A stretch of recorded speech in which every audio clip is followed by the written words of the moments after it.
incredibly disheveled hair, but oh well. Hello, ladies and gentlemen. My name is Acting Relic. Welcome back to me finally making a video in a long time. I have a couple ideas of other stuff I want to work on, but I saw that the nominees for the 2018 Game Awards were out, so I thought I would go through them and give my personal thoughts because there's a couple in here that I don't necessarily agree with. As to, well, we'll see. So, Game of the Year is up first, and I think we might actually loop back around to this. Um, because it's the last one that they showcase at the end, and it probably deserves the most discussion and attention. Anyways, let's keep scrolling. Best ongoing game. Here is where I start to see some faults. Where, let's see here. So we have Destiny 2, Fortnite, No Man's Sky, Overwatch, and Siege. I understand why Fortnite is there. They have had a huge year for their game. Popularity has just exploded for the game. Absolutely, No Man's Sky deserves to be here because what Hello Games has done to revive the game is incredible. I was just playing it a couple minutes ago, and they've done a lot to improve the game. It is actually really fun to play now. It's a little confusing to figure out how to do everything and where to find stuff. But it's so much more interesting than it was when it launched. Like, there's so much stuff to do and explore, and you actually want to find new planets because the environments are different now. They added an entire, like, Subnautica style underwater exploration stuff and base building. It's super cool. Siege, I think, had a pretty good year. I don't play Siege. I have a couple friends who do, but I don't personally play Siege. My problem becomes that Destiny 2 and even a little bit into Overwatch are on this list.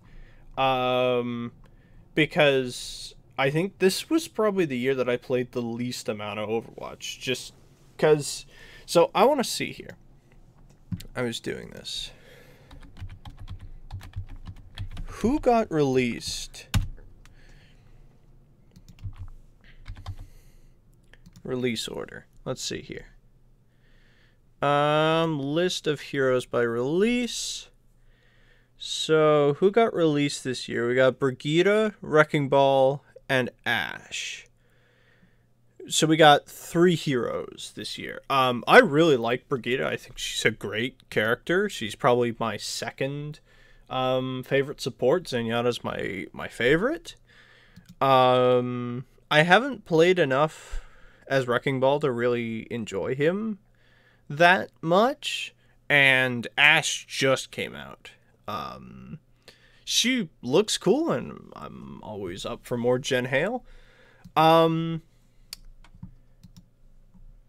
But yeah, so we got those, a couple events, some new skins, but let's, in comparison, I just want to see how many heroes did we get in 2017.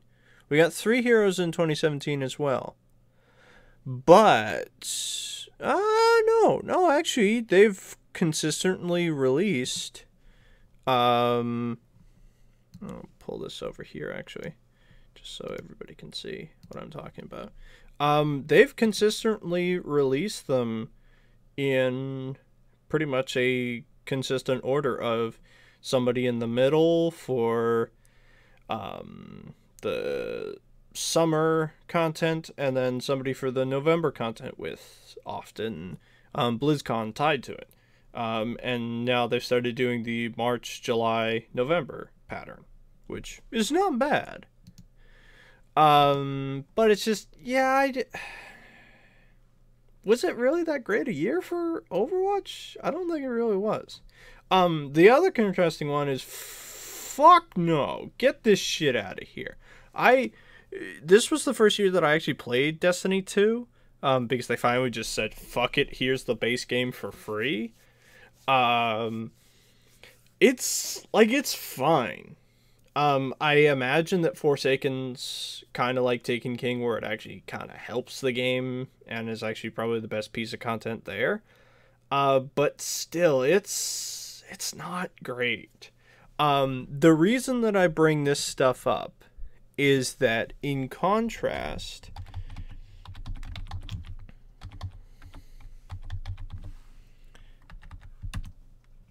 if we check over here, make sure that I'm doing this correctly.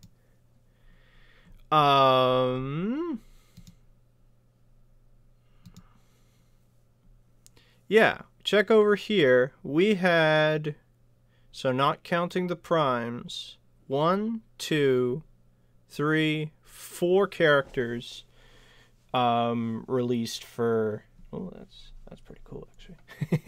Getting a little off topic here. We had 4 mainframes for Warframe this year, with 1, 2, 3 primes. When did Warframe?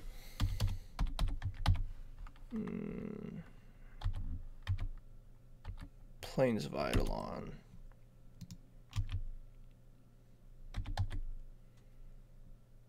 Release date. Okay, no. Eidolon was released last year. But essentially we got... Eidolon was at the tail end of 2017. And now Fortuna's out on PC, and it's going to be out on consoles in, like, December this year.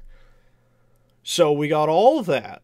A big story quest. Some micro quests in between, with the one preceding the big quest, and then Chimera.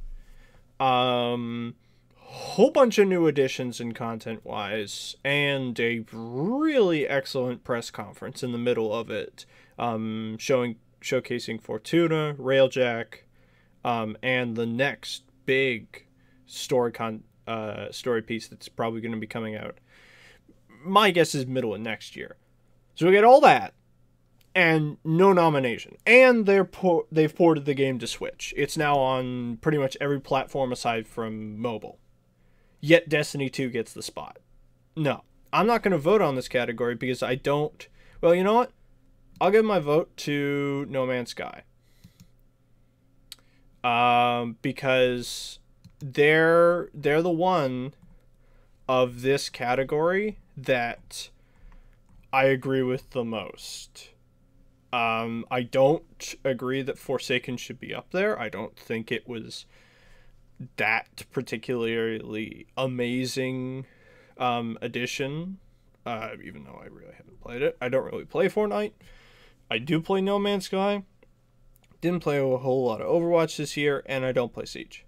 So, in my mind, yeah, No Man's Sky is the best out of what is here. And we should give as much praise as we can to Hello Games for sticking by this and actually saying, no, we're not giving up on this game. We're going to work hard and prove that we can make this thing work. Anyways, direction. Award to a game studio for outstanding creative vision, innovation in game direction and design. Nominees are A Way Out, Become Human, God of War, Spider-Man, and Red Dead 2. Direction and design.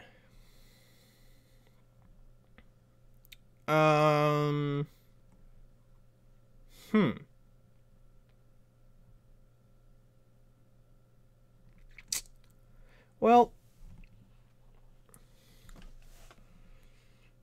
that's very interesting, because direction-wise, a lot of these play out just like movies. They are very movie-ish games. Like, A Way Out is a whole bunch of movies sort of compiled together. Same with, honestly, Detroit. You know what? I'd give it to God of War. Like Spider-Man's great, and if there's a category for um game controls and game feel, Spider-Man should win that. But overall, just sort of direction and story and evolution of a plot, um, I would give it to God of War, honestly. I didn't even play God of War. It's currently sitting on my shelf waiting to be played. But I have seen it, the entirety of it. So yeah, I'd give it to God of War on that count. Narrative, best storytelling and narrative development. No, maybe. Don't know. I don't know how Life is Strange 2 turned out. Spider-Man's a decent pick. It's a decent pick. I'm gonna give it to Red Dead 2 personally, because Red Dead 2 is the first game that has involved me so much in its story and characters that by the end I can listen to pieces of the music and remember key moments from the story and like actually feel upset about them. Like Rockstar did an amazing job with the writing of the game, especially in the interpersonal conflicts and conversations between characters. That's amazing job there. Outstanding art direction. So advancements, creative or technical advancements in artistry, design, and animation. I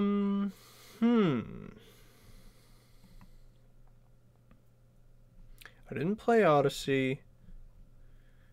God of War's not a bad pick. I could see it maybe getting it. I've heard a lot of good things about Octopath, and of these, I would bet that Octopath could win. Unfortunately, I have not played it, so I wouldn't give my vote to it. Of these, I would give it to Red Dead 2 again, because it has like the engine itself is quite impressive in the way that certain small details, like your horse getting dirty over time, or if you fall down in the mud, you get all your coat gets all muddy and stuff like that. But the thing that makes the natural landscapes of the game really show off is not the graphical quality. Like, there are games that look better than Red Dead 2, I would say, especially certain PC games. But it's the details of how the rocks are shaped and how it's a game of small details outweighing larger pieces. Like the overall story of from start to finish isn't really that innovative. Like, it's an outlaw story, but it's the small pieces within that make that story interesting. Same thing with the world. The world at large isn't really that interesting. Like, it's Midwest quadrant here, Bayou over here, a bit of the West over here. But it's the smaller details within that. It's coming around a corner to find this old ranch and exploring that ranch and finding small details within it that make it interesting. So that's why I would give art direction to Red Dead 2 of these categories. I personally think if I play Octopath, I would probably give it to Octopath, but I haven't played Octopath because I don't own a Switch. Best score and music. Red Dead 2 is really good. But you know what? I've heard Celeste. I don't know if Celeste's music is really good. I've just heard that Celeste is just overall really good. Um, yeah, nothing. Spider-Man's okay. It's nothing amazing. Um, Inokuni's probably not bad. Red Dead 2 is a good pick. But you know what?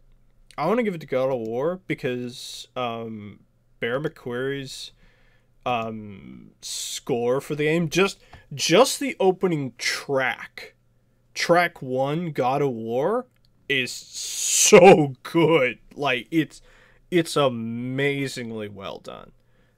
So yeah, I think God of War should win score.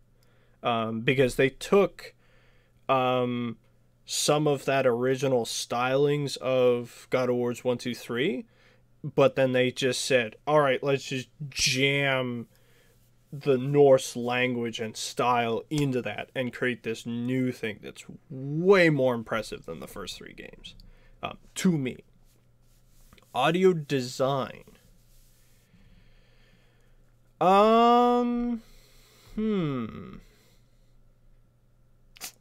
Haven't played Ops 4. Haven't played Forza. I combined Forza with Horizon and created Horza.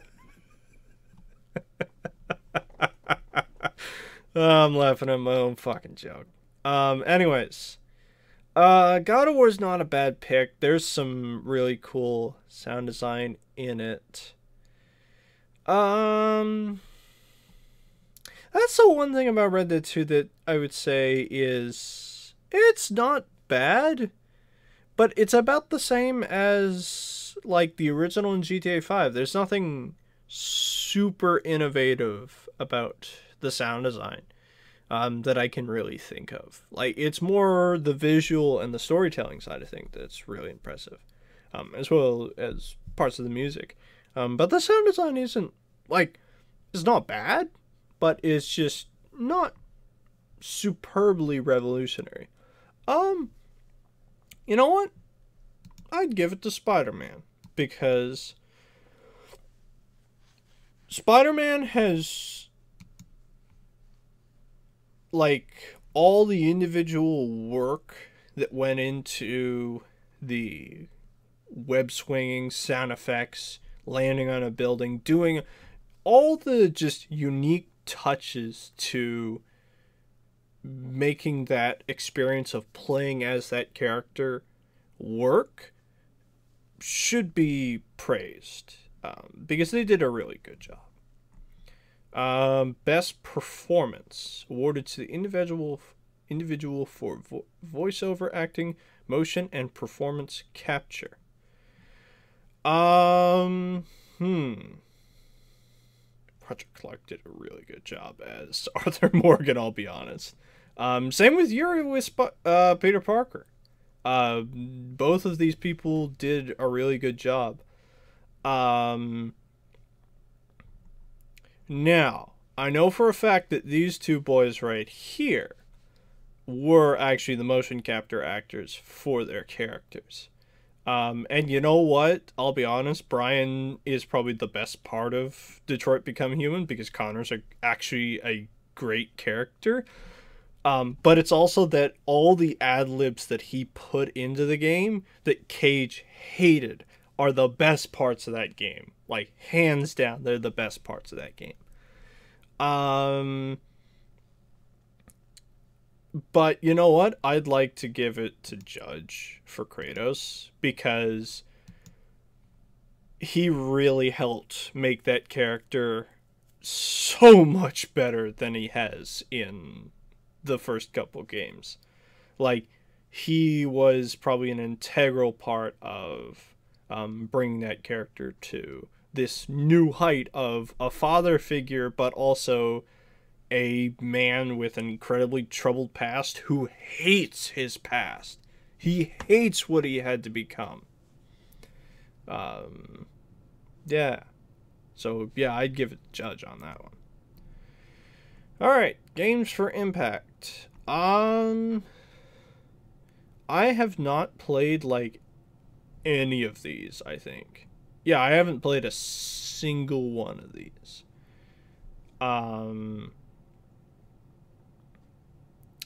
So you know what? I'm honestly going to leave this category alone because I don't really have any strong opinions to any of these. Independent.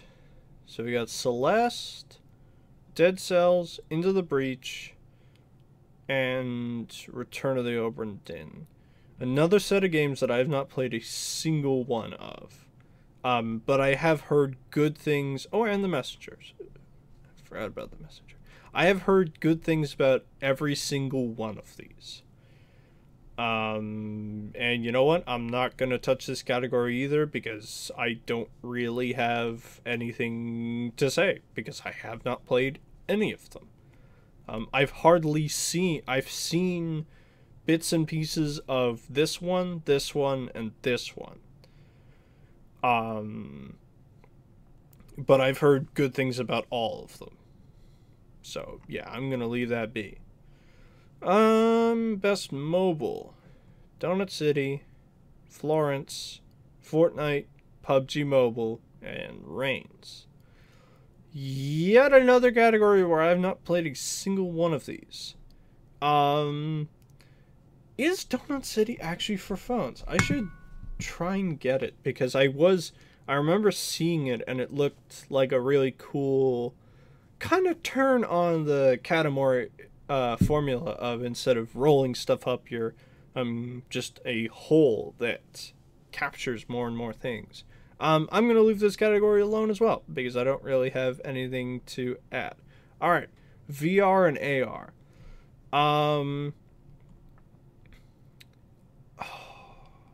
So I've been watching people play Tetris Effect. I honestly will buy it at some point because just seeing this and this, it's like, okay, that's Mizuguchi's companies. Okay, how visually ecstatic is this game? Highly. Like, ugh.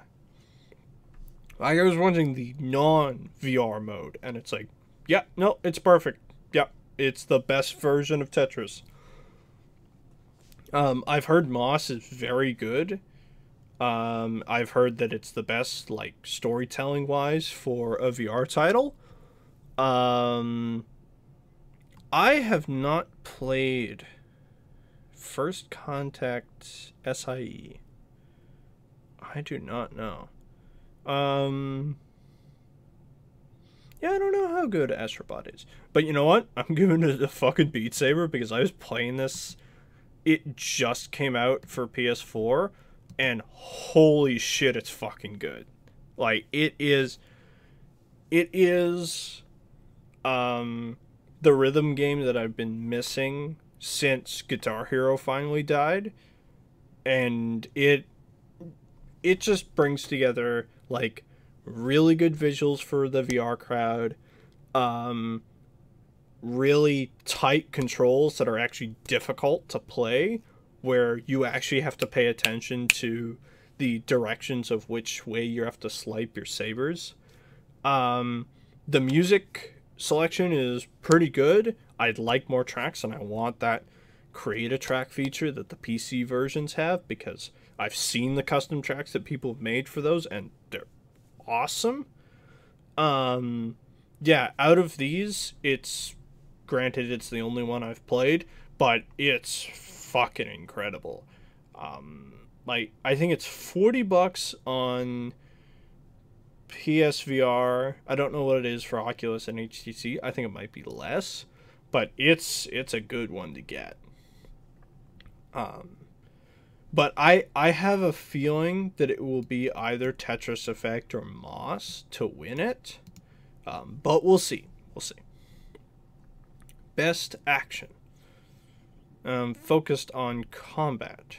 So we got Ops 4, Dead Cells, Forsaken, Far Cry 5, and Mega Man 11.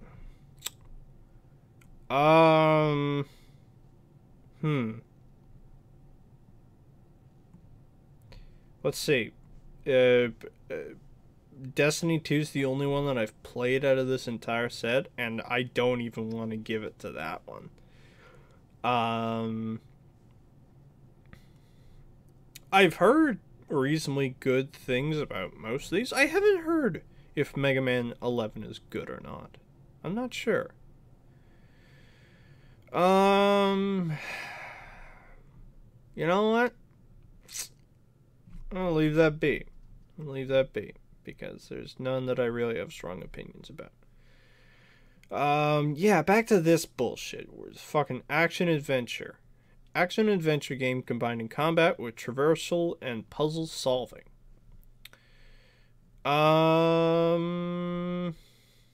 Fucking Spider-Man. Like, if you want to talk about the thing that Spider-Man should win, it's having fun playing the game. Like, God of War is a really cool story and really evolves Kratos' character a lot more and has some great boss fights. Red Dead 2 is a really well-told story with really good characters and an interesting world and environment to explore. Why is this even here? Has anyone actually fully finished this? I've heard nothing but it's meh from most people, if not worse.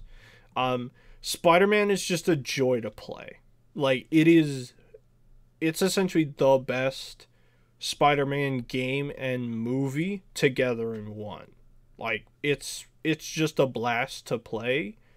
And it conforms to all of these. It has nice combat. It has the best fucking traversal system that has ever been invented for a swinging type game.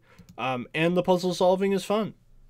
Like, it's not hyper annoying. It's pretty simple. They could make it a little more complicated, I guess, but they're also like, hey, we know you just want to really swing around and fight dudes. We're not going to make you sit down and solve complicated puzzles for too long.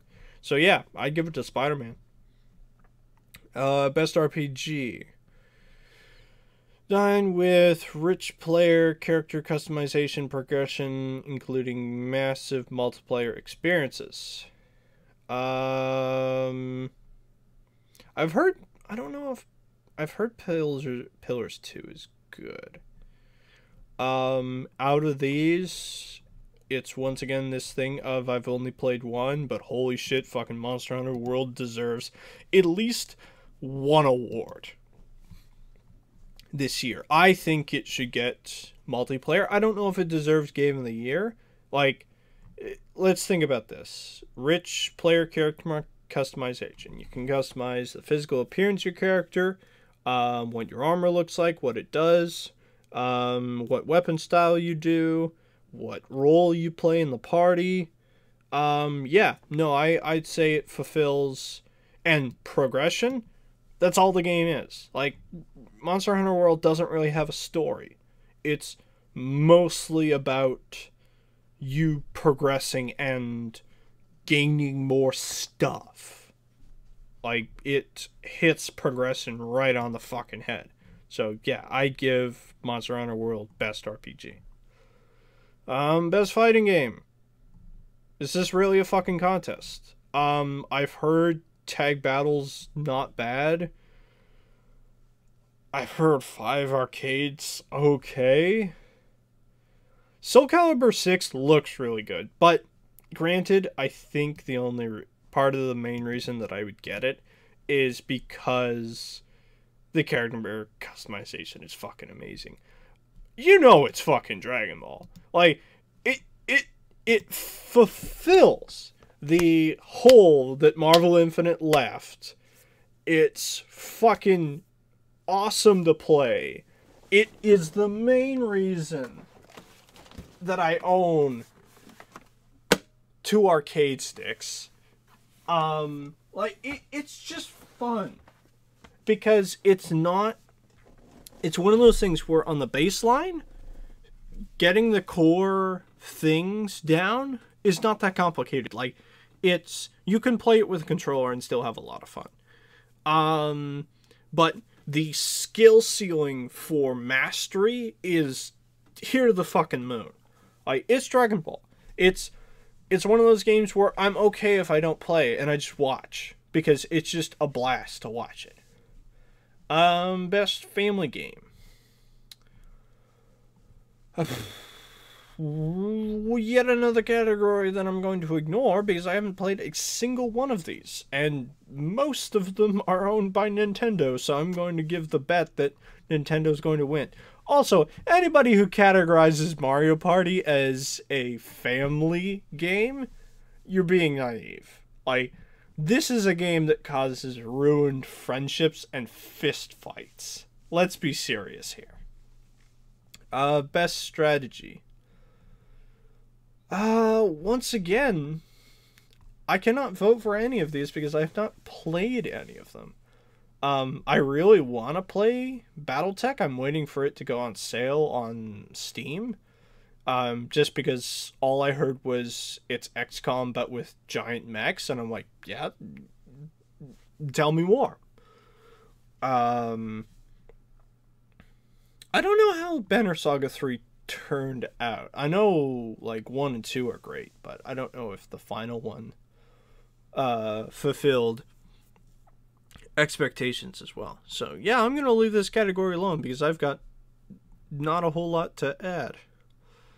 Sports and racing. Again, nothing to add because I didn't play a single one of these. There's Forza Horizon 4. That's a very forced joke. Best multiplayer game for outstanding online multiplayer gameplay and design, including co-op and massive multiplayer experiences. Regardless of game genre. So our Sea of Thieves, Monster Hunter World, Fortnite, Forsaken, and Ops 4. I have a feeling that, well, I'm stupid. Fortnite's gonna fucking win. No shit. You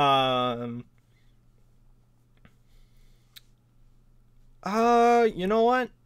I'm giving it a World. Because my favorite times that I had this year playing multiplayer was with a good friend of mine just hunting stuff. It was tons of fun. Bunch of challenge when we're going up with Elder Dragons and stuff. But it's just fun. It's lots of fun to play. And it's more fun to play with somebody instead of on your own, I would say. Best student game. Now, this is the category that I don't like because we never get to play any of these. They always show them, but they never play them. If I click on this... No, you can't even see a video of it. Like, I feel that all of these, you should be allowed to play them, and then we get to help vote. But again, these votes don't really matter because there's a fucking voting jury, so whatever. Debut indie title.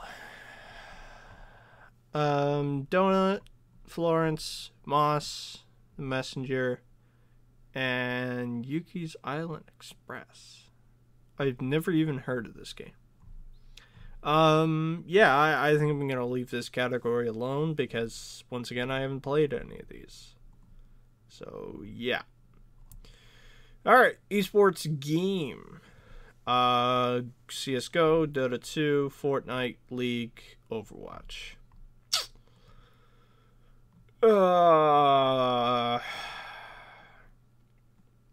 Includes tournaments, community support, and content updates, regardless of genre or platform.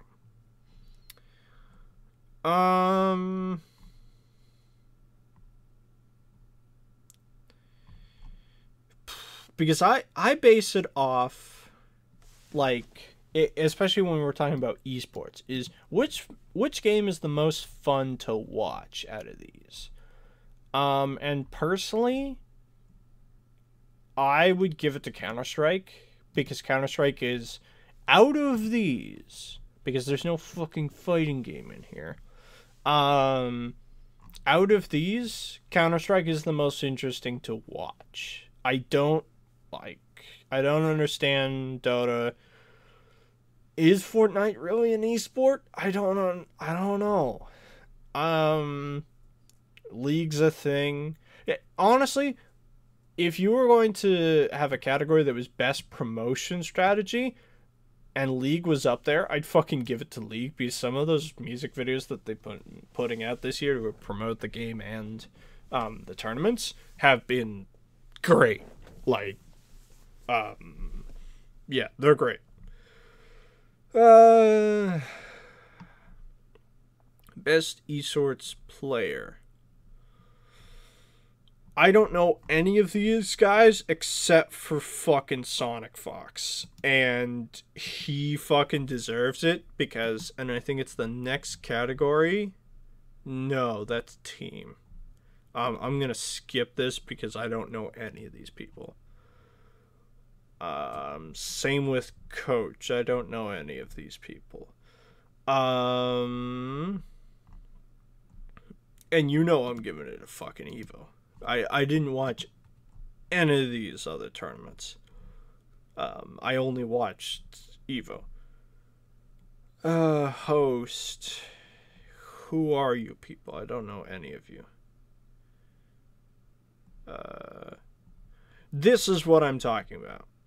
This fucking moment right here. If you haven't seen the side switch for grand finals for DBZ, go fucking watch that match. It is one of the coolest things. It's a little, people are a little up in arms about it. It's like, oh no, that's unfair. He switched sides. It's like, no, if you're at that competitive level, it shouldn't matter what side you're on. You should be able to just do. So yeah, I'm giving it to that because that's rad. I don't even know any of these other things. And I'm going to leave that one alone as well. So yeah, what else do we have? Content Creator of the Year. Don't know you. I'm honestly surprised, like, if there's anybody in the world who doesn't know who he is. Don't know you. Yeah, there's nobody on this list that I really want to give it to because the only person that I know of it is Ninja and I don't really watch his stuff. So yeah, I'm going to leave that one alone. Okay. So I think because of all the categories that I skipped that I have nothing really to add to them. I think the last thing we have to vote on here, yeah, there's that. Scroll all the way to the top here.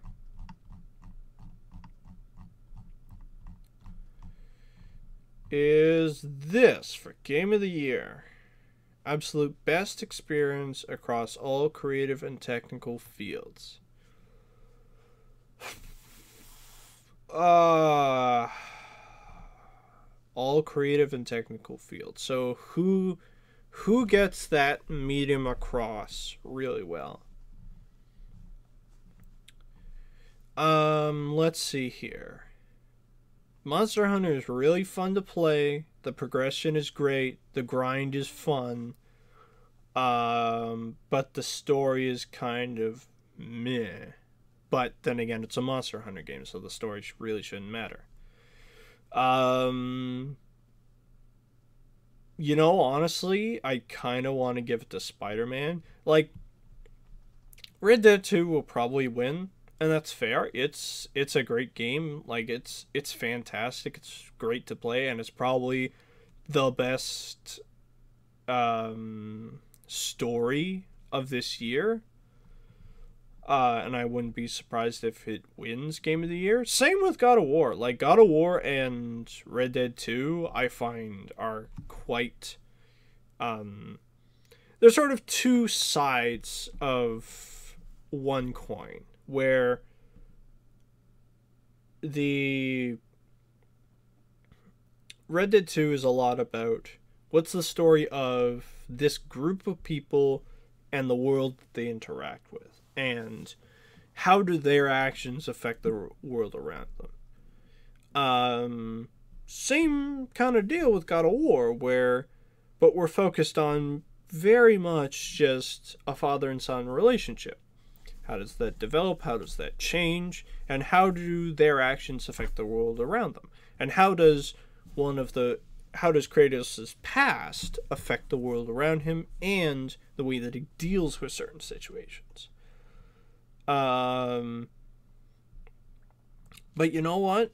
I'd give it to Spider-Man in this whole across all boards thing, because when I think about it, it's like, okay, Spider-Man is fun to play. It is fun to explore the city. There are things to find in the city. You want to progress and get more items because you want new costumes to see either what the costume looks like or what it does. The combat is fun, and you want to continue getting upgrades for the combat because the latter abilities, you just be able to get to do fucking Marvel combos. The story is great. You want to keep playing not only to collect more things, but also to see where the story goes so that you can interact with characters. The characters are well written, they're well performed. It honestly made me laugh many, many times. So yeah, you know what? Game of the year, I'd say Spider-Man. Of these selections, I'd say Spider-Man. Like, these are all pretty good games. I can see Red Dead 2 winning Game of the Year, but personally, because of this, I would say Spider-Man. Spider-Man was a lot of fun and is one of those games where I could go back to it and play it. Monster Hunter is like that, but it's in the intention of, did something get added? Whereas Spider-Man's more of, yeah, I'll go swing. I'll go swing around for a bit. So, yeah, those are my votes that I would put up. So, I'm interested to know who got on the voting jury this year. Oh, that's cool. It's split up by country. That's kind of cool. Germany, Italy, Japan, South Korea. Oh, of course, Famitsu got in. Makes sense. Mexico, Middle East, Peru, Poland, Russia, Spain, UK, and the US. Nice! Good job, guys. So, Easy Allies, Funhouse, Giant Bomb. That's a decent mix. Kinda Funny, RT, Venture. Oh, and then all the people voting on the esports stuff.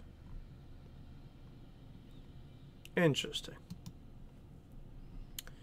Yeah, so those are my nominations. The big one that I have a problem with is the best ongoing game one, because I would actively swap out either Destiny or Overwatch for Warframe. Because honestly, I had more fun playing Warframe than either of those. But yeah, those are my thoughts.